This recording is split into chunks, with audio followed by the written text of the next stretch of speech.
Hi, and welcome to the Boat Princess podcast. My name is Nikki Vo, and I'm your host. I am a boat owner, a marina owner, a director on the Marina Industries Association, and a huge advocate for boating. In this series, I'm sharing the stories from every nook of the boating industry with the intention of encouraging more women to join me and for more women to get behind the helm too. I want to share the experience and opportunities of boating, of the boating industry, and I want you to join me as I bring the conversations and answer all the questions you've had. Boating is not just for the glamorous and rich and famous. It's full of beautiful and interesting people making the most of our natural environment and getting out there, enjoying the waterways.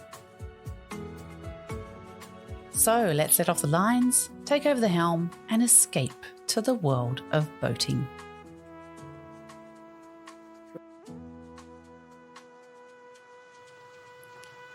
Hello, everyone, and welcome to another episode of the Boat Princess podcast. I am here in London today, which is very exciting for me because I love London. And I have in front of me Sophia Wilson, and she is the Digital Content Director. Correct. Of Boat International. Very exciting. So, Sophia, tell me, what do you love about being in this role? I think, the thing that I love most about this role is my team. I've got an awesome team, all really excited about the different elements they look after. So basically, me and my team are responsible for all the digital content that Boat puts out there. So be that the editorial that you read, or be that some of the advertorial and more partnership content that we do. So it's a huge range of content. And they're just all fabulous. They're, really enthusiastic about yachting. There's a huge variety of where their interest comes from. So one of my team is Katia Damborski, who's actually the yacht writer on Instagram. So she's kind of an influencer in her own right.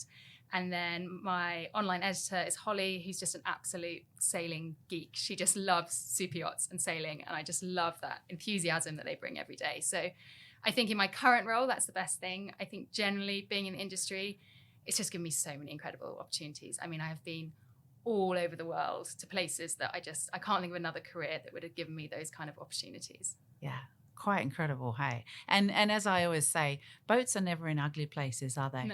No. Well, I don't know. Some of the shipyard tours are a little bit less glam than true enough. Maybe you'd imagine. That smell. I always get a bit happy about that smell of fiberglass, though. Yeah. I don't know about you. But no, generally, if you're on a boat, it's in a nice place. Yeah. It's pretty wonderful. Yeah. So this position you have now is an absolutely fantastic one. Let's explore how you actually got here. Yeah. Were you a boaty person as a child, or no? So I always joke that I'm a total fraud in the industry. I'm always very open about it, but I am a total fraud. So my background actually very much comes from the journalism media side. Okay. So actually, I used to compete horses pretty seriously, and that's what I thought I'd do with my life until I realised that probably wasn't going to work out financially terribly well for me. So my parents managed to talk me into going to university, and part of that was I did actually take a horse to university with me to keep competing while I was. Oh wow, that's a bit different. Yeah. And then at the end of university, I was like, no, actually, I think I need to do something properly. So I did a master's in journalism back in London. And then I've always loved sport, be it horses. I also, I used to sprint a lot. I used to play hockey. My dad's a big rugby fan, and he only had 2 daughters, so I kind of took on the rugby watching mantra for him. So, I've always loved kind of all different types of sport. So I started off in sports journalism because that was kind of my passion area. That was with CNN, right? Yeah. So one of my first opportunities was with CNN in their London bureau, which I still think is second to yachting, is one of the best jobs I've had. It was just so much fun. It was such a great team. And again, similarly, incredible, different, but really, I interviewed Dan Carter once. I covered the NFL game in London, and I was in the locker room with 30 naked American football players. But yeah, similarly kind of offered up, amazing opportunities. Then I was with the Telegraph for what was then the London Olympics. And then I worked for another kind of agency after that. And then I ended up at Time Inc., which owns numerous different magazines. But I was kind of in their specialist sector, particularly on Horse and Hound, which obviously is a title everyone knows because of Notting Hill. Do you know, I was actually interviewed in that very suite. for when I worked at the Ritz. So when I went and did my interview to work for the Ritz, it was in that actual suite, and I do love that moment in Horse and Hound. So did anybody ever take you seriously when you walked into an interview and said, "I'm from Horse and Hound"? Well, I mean, I guess similarly, and I think a lot of people then wonder I ended up at Boat. I guess seriously, in a way, they're similar publications. That Horse and Hound in that industry is the kind of pinnacle publication of that industry. Absolutely. And yeah, I did, in another way, I interviewed, Olympic champions and everything. I interviewed people that I had posters of on my wall when I was when I was like wonderful. a geeky horsey girl growing up. Yeah. So yes, people did take you seriously, but yeah, as soon as you were out of that kind of equestrian bubble, no, you were an absolute laughingstock. Absolutely. Oh, goodness. And then, I heard about this job at Boat. It actually kind of came through. My master's used to be quite good at, if you'd done the degree there, and I still do it now, if I'm looking to bring someone into my team, I email back who was my tutor and I say, I'm looking for someone, at this level to come in. Yeah. And then they kind of email around the relevant age groups.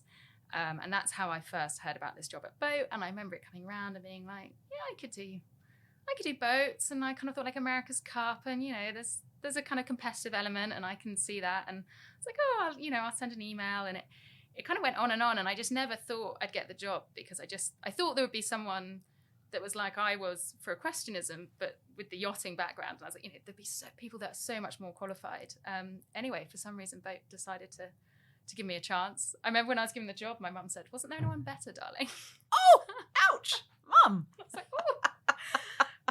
But no, I started and I've just completely fallen in love with the industry and I'm now obviously very geeky about boats. I catch myself boring people at dinner parties, telling them about super yachts. I know, it's great, isn't it? When you sit next to somebody at a dinner party and they say, what do you do? Yeah. And you explain to them, they go, oh, that is so much. I remember sitting next to somebody at a wedding once and I told him what I did and he said, oh, that's so much more interesting than what I do.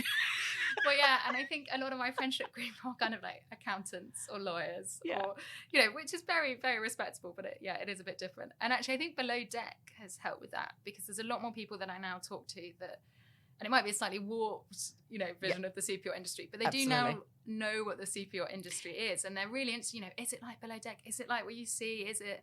So it has really kind of generated a wave of interest that I don't think I've definitely noticed that change, particularly I guess kind of post-COVID when everyone kind of binge watched Below Deck, kind of coming out of that. Yeah, as you say, at weddings and stuff, everyone wants to know, basically whether it's real or not. Exactly. But yeah, I agree with you. Below Decks, although as you say, it's not quite how it is, because it has to be dramatic TV, right? Yeah. But it has definitely revealed to the rest of the world kind of thing the super yacht space because it was quite secretive before that, wasn't it?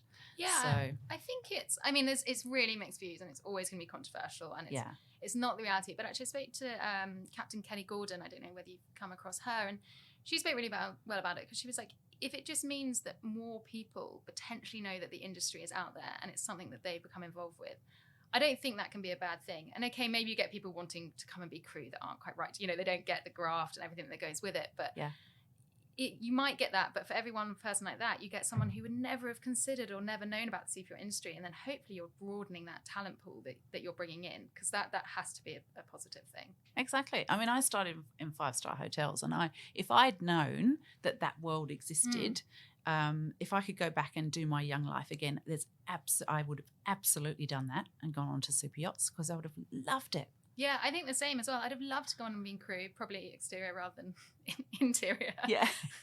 Terrible at laying a table. I'd be much better and much more used to you on deck. But but no, I'd similarly, I'd have loved to go and have those opportunities. So I think that has to be a positive thing. But obviously it's highly dramatized and, there are elements which I think are unhelpful. But they've got to make TV and people watch it. So they're doing something right. Yeah, absolutely. Yeah. So Boat take you on. Take me on, yeah. And they're probably like me. They're higher based on attitude and energy and all those sorts of things, as opposed to your knowledge, because you can teach the knowledge. Yeah. It's the drive and the passion and the ability in your talent of being a journalist that's actually really important. So they took that on. What were the challenges that you faced at that point, because it was new to you? I think I was always really acutely aware that it wasn't industry, and that it did feel like a bit like a private, not a private club, that's the wrong word, but I was really conscious that everyone was very talented at what they did, and there was this lexicon, and there was this way of speaking, this way of doing things, and there are certain kind of rules and etiquette things. And I think I was really aware that I didn't necessarily have that, and I worked really hard to learn that. And watching, obviously, now what I do is quite a lot of recruitment and bringing people into the business. And it is really interesting, the people that potentially come from outside of yachting. And there are certain people that I think, really dedicate and learn, and then they absolutely fly. And then there are some people where it is too much to get to grips with. But I remember being really conscious of that. I went to Genoa Boat Show about 3 or 4 weeks into the business. And I was meant to be going with someone, and they had to pull out last minute. And I went on my own and was just absolutely terrified. I locked myself in the loo and cried on the first morning because I thought I don't know what this industry is. I didn't understand, because you've got this whole doc and you're like, am I allowed on the boats? Am I not allowed on the boats? Like, what on earth am I meant to be doing at this show? Anyway, luckily a family friend actually was a charter manager, and she was like, oh, I'm looking after this boat, come and see. And then I did that. And then as soon as you start to meet people and know people, and obviously boat is so well known in the brand, as soon as you say I'm from boat, then all, everyone's super friendly. But I think it is quite daunting. And I'm really conscious with that now with, juniors coming into the business. It is really, really daunting, that first boat show. Yeah. And it also does feel, in a nice way, everyone does kind of know everyone. But if you're then from the outside, that's kind of doubly daunting when you're stood on the dock thinking, everyone knows everyone. I don't know anything. Yeah. Everything else. But yeah. And it can be, even myself, I know boats inside and out, and I'm very well connected throughout the boating industry. But even I, in Dubai Boat Show, because I didn't know people on the boats, I felt that, because it can be a little bit, sometimes they can be a little bit, you're not coming onto this boat-ish. Yeah. Right? And it can be, so even I get knocked by it every now and then. And I've been in this business a long time. So I totally get that. It's totally understandable. Yeah, and I think it's hard. I don't think it's being done by anyone deliberately trying to be difficult. But, obviously they're stood on this multi-million-pound asset, and they, it's at a show for a reason, to promote it for charter or sale, whatever it's at that show for. So they obviously are trying to get the right people on the boat. And, if they don't know you from Adam, obviously they're not saying like, come on board. But it can be quite daunting when you're first kind of starting out in the industry, definitely. Or when you find yourself, and that's slightly different. As you say, Dubai is potentially a slightly different crowd. Yeah. Suddenly it can feel, you kind of go back to that level of it being really daunting again. Yeah, and you're thinking, oh, hang on. Yeah. And as I say, we do understand it at a different level, because we know that boat's owned by somebody, and they're protecting it at the same time as showing it, which can be really tricky. Yeah. So it's a different world. So you've done that first boat show. I did that first boat show. I locked myself in the loo, had a cry. Then I pulled myself together. No, it all got better from there on in. I don't think I can't remember if I did Monaco that year. I remember my first Antigua show, kind of feeling like, all right, no, okay, this is it. I think Antigua's just so much more relaxed. It's just before Christmas. It's also industry only, so it's a lot more relaxed in terms of the security element of it. Then that was a lot more fun. And things continued from there. So I then, so when I first joined, I joined as online charter and destinations editor, kind of just looking after that specific part of the website, which we'd actually just done a whole website relaunch. So it was kind of trying to build that part of the website. Let's just go back to that a minute. You say relaunch, because I know Boat International was actually started in 1983, something like that. So it's our 40th anniversary this year. Oh my goodness, that is so good, isn't it? But I know you kind of did a rejig and a rethink of what you were at some stage. Can you tell us about that? Yeah, so it was just before I joined. So I came to help with kind of the digital side of that. But just before I joined, so the Monaco Yacht Show before I joined, and I've now been here 8 years. It was relaunched kind of, Boat has always been the kind of Bible of super yachting. It's always been a big chunky publication, but it was kind of relaunched with this idea of combining super yachts, but also the lifestyle that goes with it for super yacht owners. So as well as having obviously all the fabulous yacht reports that we have, also including fashion, jewelry, cars, watches, a bigger kind of travel element as well, interiors and design. So the idea is that, or how I like to see it, is a kind of, an owner on a yacht. Yeah, he can read all about the yachts, but it's also, or she can read all about the yachts. It's also that whole kind of lifestyle that goes with it. And, it's, a lot of the products or cars, whatever we're talking about, it's a very niche audience that connects to. And I think, it's been incredibly, as ever, I think when it was first relaunched, there was in the industry, there was a little bit of pushback, but not really. And I think since then it's grown and grown. And, that for me, the telltale sign, and it's basically every super yacht I walk onto, there's always Boat International on there. Love that.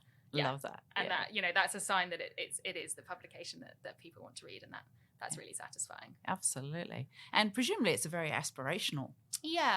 I think so. As well. So interestingly, my father-in-law, before I even worked at Boat, has always bought Boat International for a long haul flight.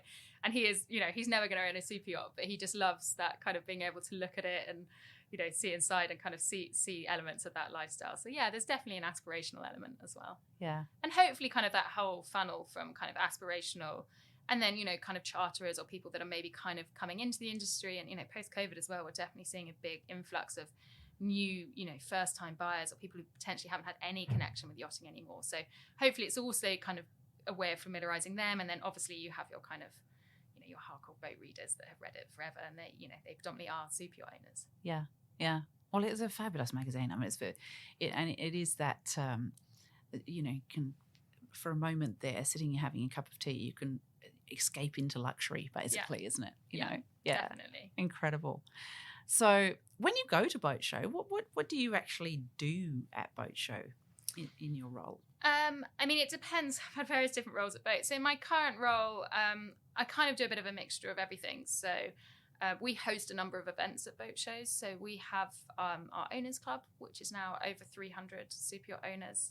I think it's from 24, 25 different nationalities. So at the big shows, so Monaco, Flibs, Palm Beach, we host private events for them. So we do a big drinks party. And that's something they pay to go to, or that's something they're invited to only? Something they're invited to as part of the owners club. So obviously kind of attending those and making sure that that's all working. I tend to do a lot of running the media. Obviously those events and our own parties as well, which tend to be bigger. We have a media team there, filming it all and taking photographs of it all. So I tend to manage the media for that, just making sure that everything, because we obviously have sponsors that have certain requirements to be met as well. So just making sure all of that is. And then I tend to, at the shows, write a couple of big yacht reports, as long as I have time, one or two. So, and if I'm doing a yacht report for the magazine, I probably need 2 to 3 hours on a yacht, ideally. Yep. If it's a big yacht, it takes time to look at it in the correct details. So probably do a couple of them. And then obviously there's, particularly at Monaco, there's a kind of mad press schedule in terms of new conferences and stuff. And mainly those are picked up kind of by the team that they're covering them. But obviously in between I'd step, when it's really stretched.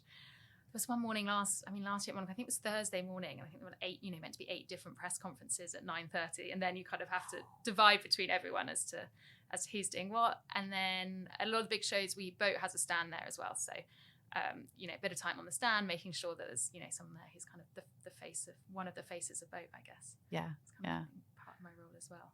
But going back to Antigua, one of my roles there was I used to be one of the judges for the chef's competition. Oh, cool! Which was which was really fun, but completely mad because you do 10 yachts a day, 3 courses a yacht. Oh my goodness! So much food. Yeah. My rule used to be no more than 2 mouthfuls of anything. Yes. Otherwise, I just couldn't make it through the day. Yeah.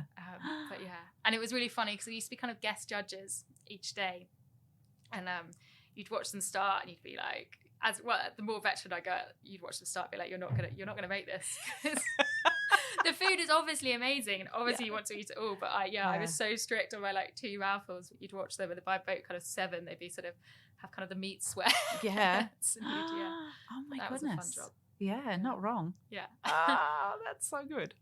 And going back to you started here at Boat International in one role, and you've transitioned quite a lot through, haven't you? Yeah. Can you explain that transition that you've gone through? So I was online charter and destinations editor, even I can't remember it now. And then I became travel and property editor, which was a lot of fun. So that was looking after, there's a section called Voyage, which is sort of the back section of the magazine, and that's all of our travel content. I did that for 4 years. So that involved basically writing beautiful travel features all over the world. So it used to be a combination of writing when we invited on fam trips, to working with tourist boards or luxury hotel groups. So I don't know, I did an amazing fam trip in the Kimberley in Australia, for example, back when Ocean Alliance were looking after a yacht up there. And then I also did things, Tahiti Tourism hosted me for a week in Tahiti, going all around there. I did a trip up the United States, staying basically at all the kind of beautiful properties up along that coastline. So yeah, a real mixture, all over the world, Asia, everywhere. So do you find, when you're doing that, you are working, right? So you've got to analyse the hotel and the location and write about it continuously and have these things in your head and write them down and all that sort of thing. Do you find now when you're actually supposed to be on holiday that you do that? Yeah, I am quite fussy. And actually, I did get married. Yeah, when I was just travel editor, I got married. And we went to Ireland for our honeymoon because my husband was like, I'm not taking you anywhere that is anything like your work, because I would just be there being like, well, this isn't actually quite. And I was so spoiled. Some of the properties that I've stayed at. But I do think I am fussy, but I'm not necessarily fussy. It's not really the luxury. I think what I've learned is the really little things. It's things around service and detail, like attention to detail. That's actually really, and that doesn't necessarily have to be in a completely luxury setting. It just has to be that things are well thought through. It's it still drives me mad if you go to a pub and they serve you your food having not given you cutlery. It's one of my absolute, but that's not a 6-star service thing. That's just a kind of basic, have a system as a hospitality business, have a system in place that works so that when someone places an order, they get cutlery. Exactly right. Yeah. So yeah, I am definitely still fussy about those things. And yeah, I do have moments, but. And did the property side include, so when you say travel and property, is that real estate property? Yeah, the real estate side of property. So yeah, kind of looking, obviously a lot of our readers are multiple homeowners. So kind of looking at particularly that ultra prime side of the market. We used to do a kind of deep dive. It's actually moved now to a different part of the magazine, but we do a kind of deep dive focus on a different area, looking at what the prime market is doing and then, highlighting some of the beautiful properties that are available there. Oh, that would have been fun too. Yeah, it was good. I didn't get to there were some that we tried to see in person, but not as much. So yeah, it was more the travel side that was in person. But yeah, it was a really fun time of my life to do that. It was a lot of long haul flights, and a lot of events missed back home. Lots of engagement parties and everything else. There's always a sacrifice, isn't there? But no, that was a lot of fun. And then I kind of stayed doing that. My role changed to senior editor because I was kind of getting more involved in kind of more cross-business stuff. And then, stayed doing that and then had my daughter. So had a little period of maternity leave. Nice. And then when I came back, Caroline, who's our deputy editor, she went on maternity leave. So we Oh, so that's why you filled in as deputy editor for a while. I then was acting deputy editor while Caroline was off. And then kind of fortunately over that period, I think the business had shifted and grown, and that's kind of where there came this need for someone to kind of really take responsibility for the kind of digital content. So yeah, then moved across to that, then became my title, and Caroline's now come back. And now Charlotte, who's our features director, is on maternity leave. So we've timed it really well. Oh, that's good. Yeah. That's good. Yeah. So with the transition from working for the physical magazine to the digital, do they cross over? Do you do things for digital that also goes into the physical, or how does that work? Yeah, there definitely is. There's a lot of crossover, and it's it's a small business. You're in the office today. It's it's a big loop. Everyone talks to everyone. There's about 55 of us in the London office. So gosh, that's big. Yeah, it's big, but I know I know everyone by name. I know it's pretty personal. Yeah. So yeah, in terms of print digital, yes. So most of the big features in print will also run digitally. And then depending on embargoes around photos and stuff, sometimes we'll run them first online before they run in print or vice versa. So yeah, there's a lot of content sharing, but then there's also a big chunk of digital only content.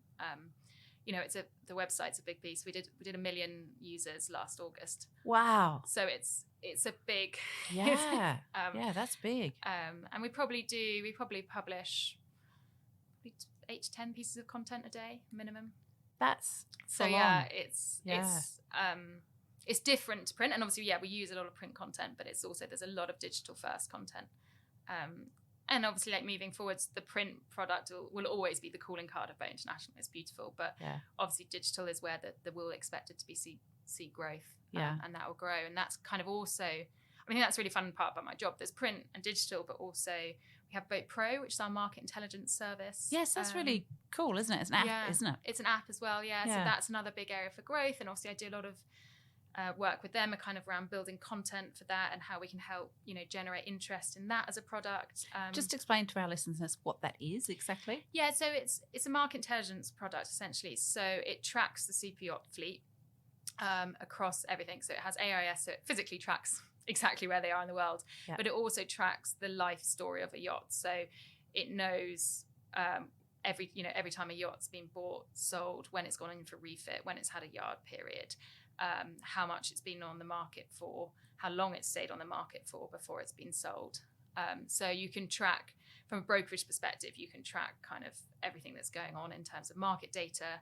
And then you can also, from a yard perspective, be looking at, how many super yachts are going in for refit, where the trends are, and all of those different elements. So yeah, it's and that's available to anyone. It's available to anyone, but with a subscription. It's a subscription fee based model. Yeah, that's amazing because that's really useful for an owner to actually analyze what's happened with the boat, and if they're saying that a refit was done here. That's incredible intelligence, isn't it? Yeah. So yeah, I mean, I think we'd had, again, that's kind of a digital move forwards. We've had the global order book. I have to remember now. So we publish that every January, which is basically looking at every yacht that's under construction, and we've been doing that for I think maybe 25 years. Maybe I have to double check that. But I mean, I think we'd had that kind of that data, and then it was basically a case of using all that data and putting it in a format that obviously is useful for people in the industry to be able to use and analyze. Yeah, that's fantastic. So there's that. And then we obviously have a big event side of the business as well. So I think we're up to 35 events this year. 35? Yes. Goodness gracious. So obviously all over the world. All over the world. And it's a mixture of, obviously we do events for the Owners Club, then we tend to do parties at the big yacht shows, and then we also are doing increasing kind of bespoke events. So I'm going to the Caribbean on Wednesday because we are co-hosting an event with Belmont Hotels. Yep.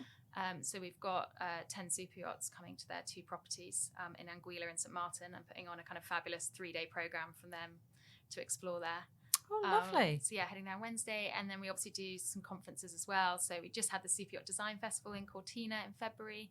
And then we have the Explorer Yacht Summit, which I tend to look after all the content for, and that's in Monaco in November. So yeah, it's a real kind of spectrum of everything. But and obviously the World Super Yacht Awards as well, which are kind of our showpiece event. So and obviously the events team do a fabulous job at putting all of that together. But there's obviously a lot of kind of collateral that goes around that in terms of kind of communication and marketing and content to talk about all of those as well. So yeah, my role's pretty varied across the different elements of the business. It really is, isn't it? Yeah. Keeps me busy. Yeah, not wrong. And so that as an example, that event where the super yachts are going to the Belmont Hotels, is that, do you invite the super yacht owners directly, or how does that happen? Yeah, we invite them directly. They're all I think they're all members of our owners club. So yeah, they're all invited directly to come and. It's really lovely to hear about your owners club, because I think super yacht owners, it's kind of interesting that their life can be sometimes a little bit insular because of their wealth, right? So it's nice that they've got that group. Yeah, I think what I really love about it is you can't, building a super yacht has to be a passion project. Building or even owning a super yacht has to be a passion project, right? Because it's not financially. Oh no, it's done. There's no sense to it. Probably not the cleverest decision you're ever. Not sure whether I meant to say that, but I don't think anyone would be surprised to hear that. Yeah. But you have to love it, otherwise you wouldn't do it. And particularly if you've gone through the build process, and you've decided the exact detailing for your staircase, whatever. There's not very many people that you can discuss that with, and I think that is something really nice about the Owners Club, that you put this whole group of people that are really passionate about the same thing in a room. Yeah. And as you say, there's not many opportunities for them to have those kind of discussions. No, because there can be little things that you can do on a super yacht that make such an incredible difference to your lifestyle on it. Yeah. Or even talking about, who's providing your satellite communications or silly things like that. Yeah. That it gives them an opportunity to discuss that with people that are out there and doing the same things, or destinations that they've been to and they've loved or enjoyed, or they haven't loved as much, or they got something wrong and they risked actually they'd done the itinerary north-south, not south-north, or, there's so many bits of information like that you just how do you normally have that conversation? Absolutely, it's not a normal conversation to have. No, and the provisioning company you used in that particular location was great, and all those sorts of things. So they'll pass on suppliers and all those sorts of things to each other. I think it's really useful little group to have there. That's amazing. Yeah. So, in terms of your role here now, what do you see the future of Boat International being? Do you see it becoming? Do you think it will always be as it is now? Or do you think it will change slightly in direction in the future? I think, I mean, it has to change, because everything has to change. And as much as I'd love everything to stay exactly as it is, and I think, I think we have to be realistic that the next few years for the industry as a whole, the industry is going to have to change. In terms of environmentally, the super yacht industry is not. There are amazing things happening. Yeah. But I think the super industry is still behind the automotive industry in terms of looking at hybrid or electric or all those different options that are out there.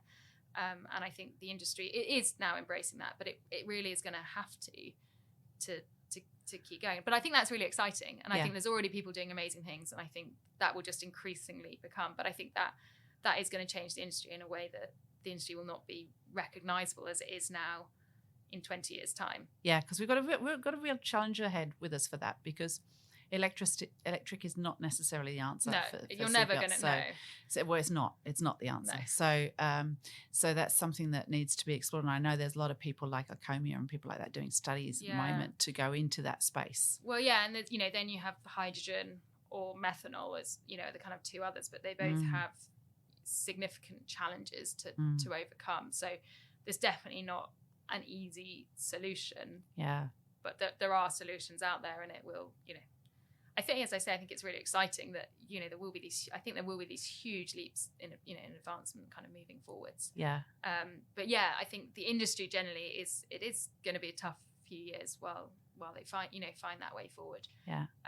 And obviously, as the publication and kind of the voice of that, we have a challenge as well as to how we cover that, and hopefully are a positive force in that as well. Yeah. Moving forward. So. Because there's so much positivity in super yachts, I often don't think is perhaps talked about enough, in that, one super yacht supports an awful lot of people in work, right? Not just the crew on board, but the people that have built it, the people that have built the things inside it, the people that provision it. There's so many people that are supported through that one super yacht. I always try and talk about, when people talk to me about it negatively, if I'm out, not necessarily if I'm just out and about in my day-to-day life.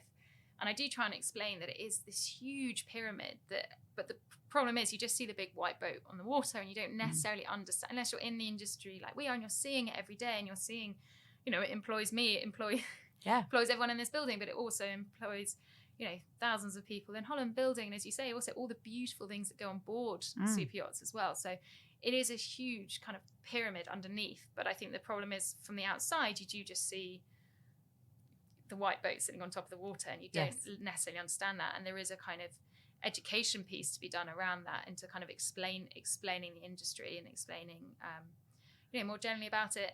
And the industry also I hosted a roundtable back in November about gender and diversity, and there is a lot of work to be done there as well, both in terms of explaining the industry and also improving it in terms of that side of things. I agree. Yeah, there's a lot to be done there, isn't there, to bring other groups into boating. Yeah. So much to be done. Yeah. Gosh, we're going to be busy, aren't we? So in terms of your, you talked about doing boat reports when you're at boat shows. Do you think, because I think I do this, but do you think you as a woman bring a different perspective to those boat reports to a guy that might do that? I think for me, I'm not sure I do it so much as a woman. So I've never been asked that before. I'm not sure I do it so much as a woman. I think as the fraud that I am. Okay, yeah. I think I bring a different perspective, because I think much more about how I'd want to spend on time, and obviously having the travel background as well. I look a lot more at it almost like a super luxury hotel, and how I'd want to spend time on board, and whether the areas are comfortable, and whether it has a sensible flow to me. And I think about it much more in terms of that rather than potentially some of my colleagues that come more from the kind of hardcore yachting side, and they really love the nitty gritty of the engine room and that side. And that isn't something, I don't think that's a gender thing. I think that's just a like background thing, that I look at it much more as a kind of almost a hospitality experience. And then I also, the other thing I look at is I love the story behind, why a yacht's being built that way, why an owner's decided to do that. What's the story? What's the motivation? What's that side? And again, maybe because I'm a fraud, that's the bit that I find really exciting and really gripping. So I think that is the way that I tend to write. But yeah, I'm not sure that's gender related. I think that's just my kind of background related. I'm going to reframe it. You're not a fraud. You're a really good journalist, right? So you're bringing it from that angle, the story. Yeah. You love the story and the getting into that. So I think that's where you actually bring your strength to it and tell the report in a completely different way to the way somebody else might. Yeah. Yeah, that's just looking at it from pure boat point of view. Yeah, I think so.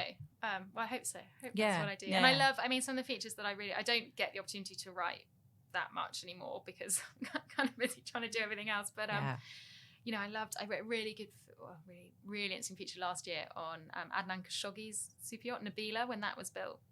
And kind of went back and spoke to lots of people I found who'd been one of his captains at the time, and spoke to Geoff Beckett from Burgess, and he'd actually sold the yacht on to Trump. And I love doing pieces like that where you kind of dig back and you find all these little people that have, tiny memories from that period, and then kind of piecing that all together to retell that story.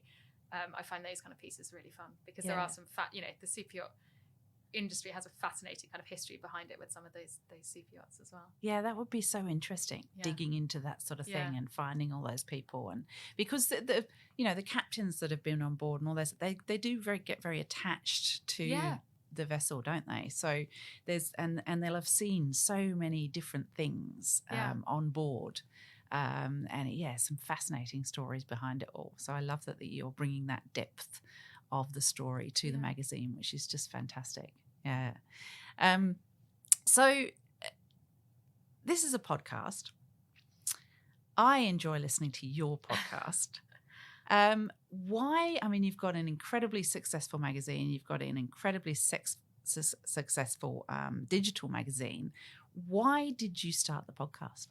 So the podcast was actually started during COVID. I think, like so many people, and I mean, I have to admit at this point, I actually missed. So I had my daughter in the middle of COVID. Oh wow! So I kind of missed. In a way, it was kind of the perfect time to have out the business because,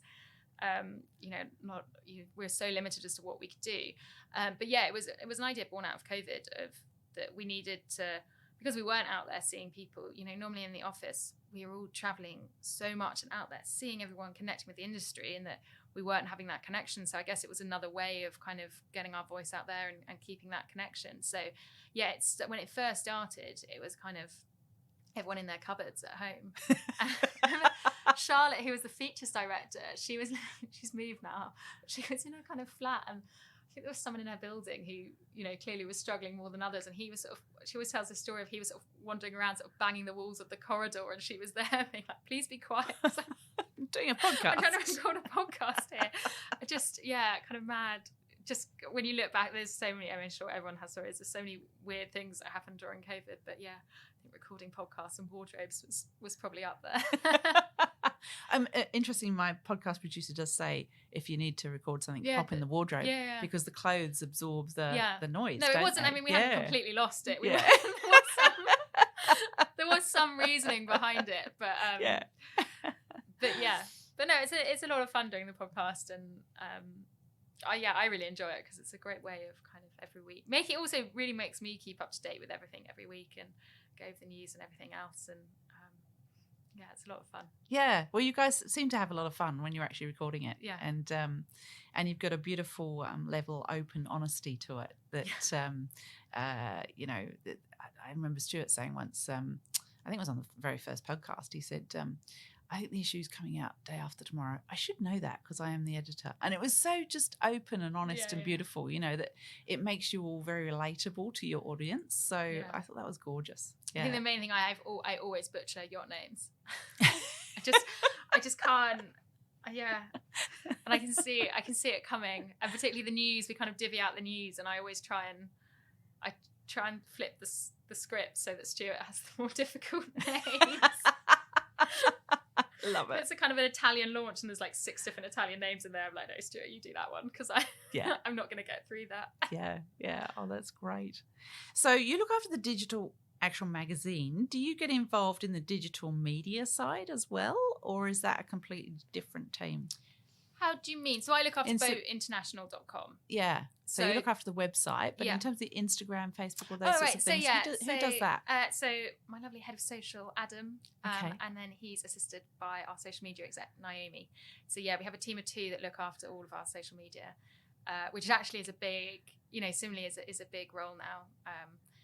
And kind of balancing content with, obviously, we have a commercial side to what we do as well, and they work very hard maintaining that balance and generating unique content for the industry. Yeah, because it is and I guess you've got lots of limitations on to what photographs you can use, what you can't use, all those sorts of things.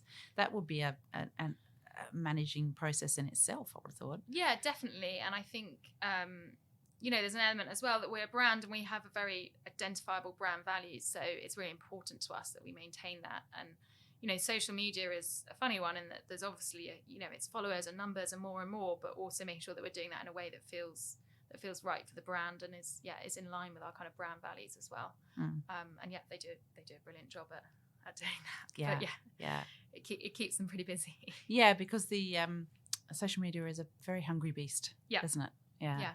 And it's also, a lot of our audience, we're based in London. A lot of our audience is Americans, and obviously you can schedule and stuff, but there is an element of kind of constantly needing to have a bit of an eye in case something's happening. Yeah, absolutely. So talking of that content and continuously creating that content, how do you keep that creativity of coming up with a different way of talking about something? Because obviously you've got a limited, subject matter, although it is broader now with the luxury items in it as well. But how do you have like a monthly meeting where you go, all right, let's do this, or how does that work? From my perspective, we have a daily Teams meeting for the digital side where we go through what we're going to cover that day. And that's kind of across news. We also cover brokerage, so new listings, sales, etc.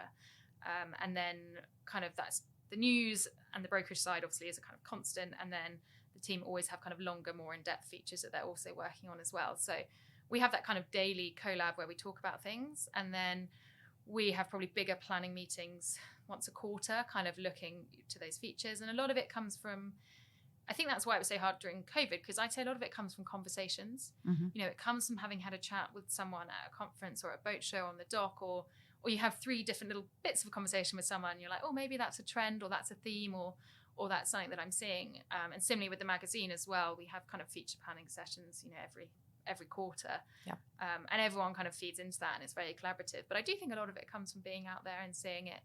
It's very hard just to sit in a room by yourself and think about things that you want to say about the super yacht industry. You kind of need to be out there experiencing it. I agree. Yeah. To really know that. And then I guess the other thing we have on the digital side is, we have analytics. So we see how everything performs, what's resonating, what people are, one of the key metrics I look at is time on page. So, are people really digesting and getting involved with that content? And it's that content that we really need to be our focus, because that's what we want to be producing is that content that's really engaging our core readership.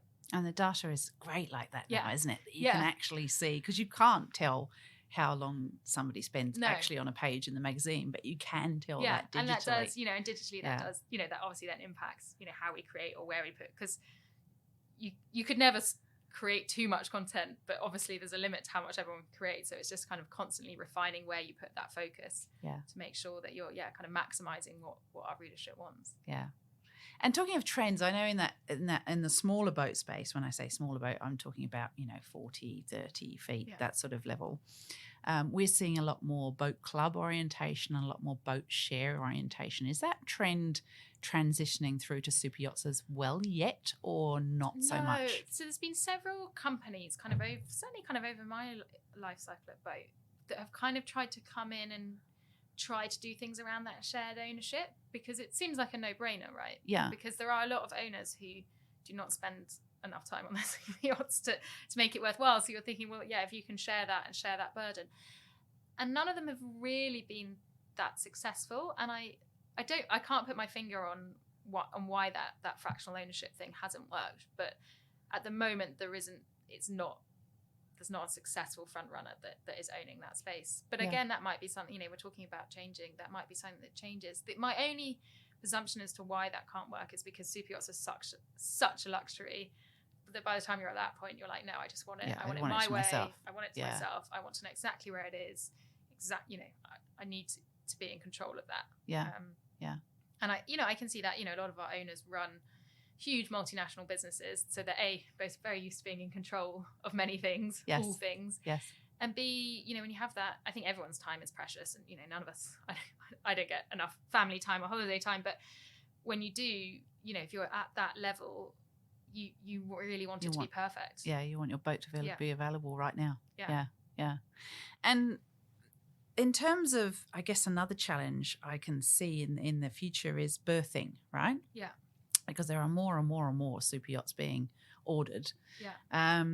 The Med seems to be very, very busy at this stage. Are super yacht owners therefore looking to new territories for places to go and places to keep their boats? I think definitely there's been a massive kind of uprising. You can see that through the growth in the Explorer yacht market. Yeah. There's a lot more owners that are looking to go and do different things. I don't think that's necessarily driven by berthing. I think that's more being driven by, and this is probably a bit of a generalization, but I'll run with it, is that basically we're seeing younger and younger owners come into the industry. So whereas before you were maybe 65, 70, before you were buying your first super yacht, you're now doing that at 35, 40. Yeah. And if you're doing it at that age, chances are you've probably got a family, you've probably got younger children, and therefore you don't necessarily just want to go and sit in Saint-Tropez for 2 weeks. You actually want to go and be able to do things and take your children diving and show them different things and different cultures and different experiences. And I think that is very much fueling a kind of rise in not just doing the traditional milk run of the Med and then across the Caribbean. And there's lots of yachts that still do that, and that's beautiful, and I can understand why they do that. But there is definitely a new chunk of owners that actually are looking for something different and looking for something a lot more kind of experience driven as well. Yeah, because I spoke to my good friend that imports Cantiere de la Marques into Australia, Paul, and he said, the demand for those yachts now is so much greater because of that interest in not just boating, but boating with experiences. And those yachts allow them to do that, that increase the range that they go and all those sorts of things that is really exciting. And that's why we're excited in Australia, because Australia is becoming a very new kind of destination, even though we've always been there.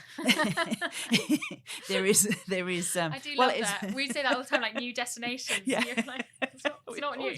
Mind you, the government made it very, very hard for super yachts to come into Australia for a very long time. And thanks to the work of the Super Yacht Association, all that sort of thing, they have done some incredible work to make it such that, because they said if you let them in, they'll bring the money. Don't worry, you don't have to, because I think they used to have to pay the GST of the value of the vessel before they arrived, which was crazy. I mean, so now that's been changed, and there's different ways that they're doing it, and that means that it's far more receptive to super yachts coming into Australia. And we have some amazing destinations to explore, but it's huge. So those Explorer yachts are a perfect option for actually achieving that range, to getting from Sydney to Hamilton Island. That's a trek. So so it's great that those Explorer yachts are becoming so popular. So it's very exciting for us as a destination. And I think it's amazing to, not that it's close, but there's that it's a huge part of the world. If you look at kind of going through Asia, Australia, New Zealand, and then then you've got all of Fiji, Tahiti as well. It's you could easily do 2-3 years down there. Absolutely. and still miss huge, not cover huge areas of it. Just cover that little bit of New Caledonia, South Pacific. We've got Fiji, as you say, PNG, all those areas around there are just spectacular.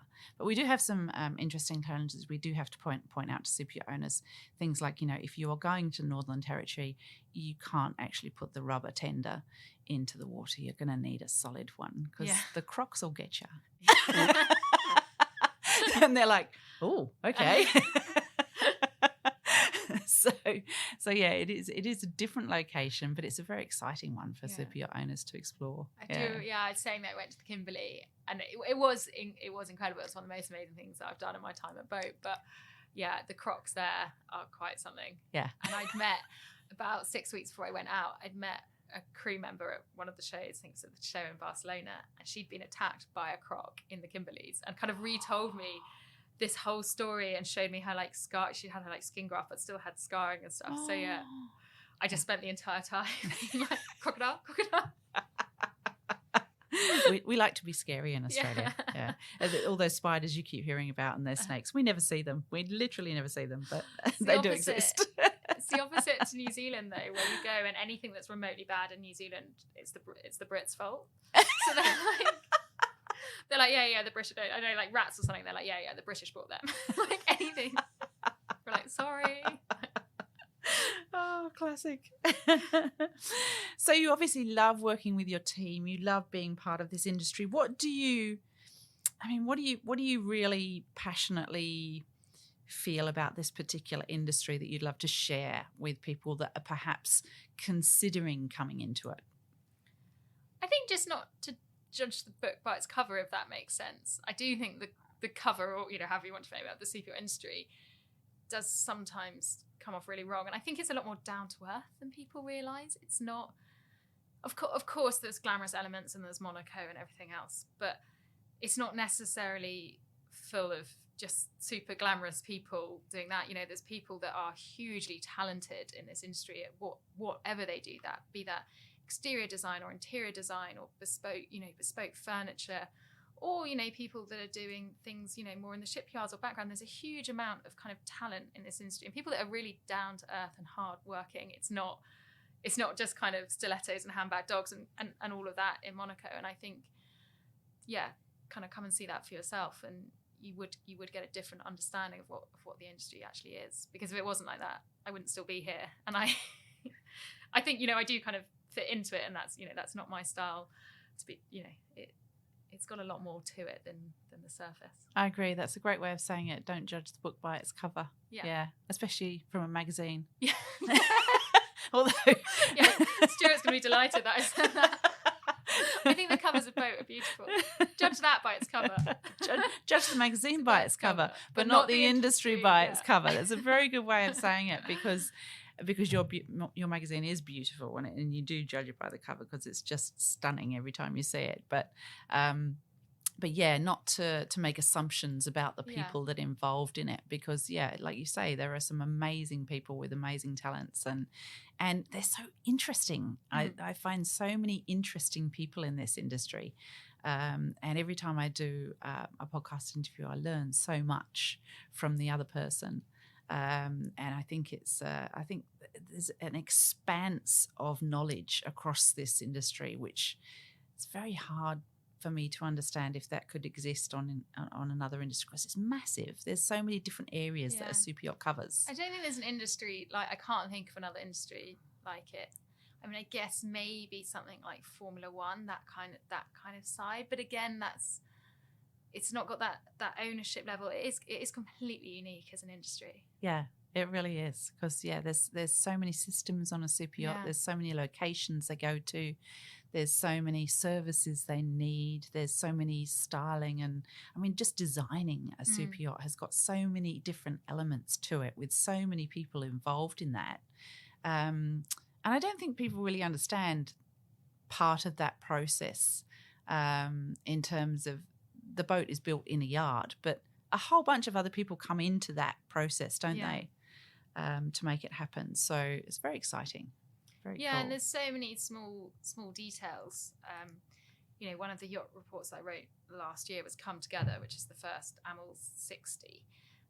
and it's an Espen Bueno design, and then Winch has done the interior of that one. And that's a real example of that you might first look round it and think like, oh, maybe it's a little bit plain, but actually every piece of wood is carved a certain way, or then there's a texture with a bit of leather, and just every detail, and then they were mirrored. So you'd see something, maybe in a guest cabin that then is on the sundeck, but only a tiny little touch, but your brain subconsciously is making that link all the time. And that level of detail is just, and I think it's probably even higher. I'm sure you do see it in real estate, but it is almost a level higher on a yacht. Oh, it is. I always say, I wish we built our houses like we do our yachts, because the detail is just spectacular. Yeah. I mean, I guess they would be very expensive, wouldn't they? Yeah. If we did. Yeah. Not that they're not, especially in Sydney. Oh my goodness. But yeah, it is a different level on so many levels. Yeah. Right? That's so good. Well, Sophia, it's been so good talking to you today. I really appreciate your time. Thank you so much for having me. And sorry that we've dragged you into the podcast cupboard. As it's known in the office. It's bigger than the wardrobe at home. We call it the studio, but it is, just so everyone's aware, it is very much a kind of cupboard. No, it's been lovely talking to you. And can I put you on the spot and give me one of your favourite soap yachts that you love? I love Vertigo. Oh. Which is, say, a sailing yacht. I'm trying to think when she was delivered, quite a while ago now. But she's just beautiful, has a very kind of clean interior. And I had a hilarious dinner on her once at Antigua Yacht Show, where we ended up doing a handstand competition in the jacuzzi at about 4 a.m. So I love she's that. a beautiful yacht, and I have, she's probably completely changed crew and captain now. This was a long time ago, back in my youth. But she's always my kind of go-to pick as a favourite. She's beautiful. Oh, love it. Well, thank you so much. Really appreciate your time. It's been awesome talking to you. And we look forward to seeing many more Boat International magazines in the future, as well as the digital versions. Tell the audience, please, where they can get hold of one of those fantastic magazines. So the magazines, you can either subscribe via the website. So if you head to boatinternational.com, there's lots of ways that will divide you to subscribe, or it's available on newsstand, most major airports and most big transport hubs in the UK. And then obviously all the digital side is always there at boatinternational.com. So, yeah, because I'm subscribed to the digital version because, of course, being in Australia, it doesn't get sent out there. So, and we always have a daily newsletter as well. So if you want all the news every morning in your inbox, then subscribe on the website. Yeah, I do that too. And it's, it keeps landing, and it's very interesting. It's all the things that it's amazing that there is so much going on all of the time, and that you're reporting on it. So it's incredible how much content you guys are producing. I'd say every morning, but presumably you get it every evening. I do. It doesn't work. But that's fine, because that's probably the time I'm actually going to get to read it. So so it's very, very good. But I love it. Yeah, really good. And so that's our interview with Sophia. I hope we'll see you on the water soon. Thank you so much for listening to another episode of the Boat Princess podcast. I hope you've enjoyed it. And if you'd like to know more about what I do and where I am, then you can follow me on Instagram at The Boat Princess. You can also sign up to my newsletter on my website, which is theboatprincess.com. Take care of yourselves, everyone, and hopefully we'll see you on the water soon.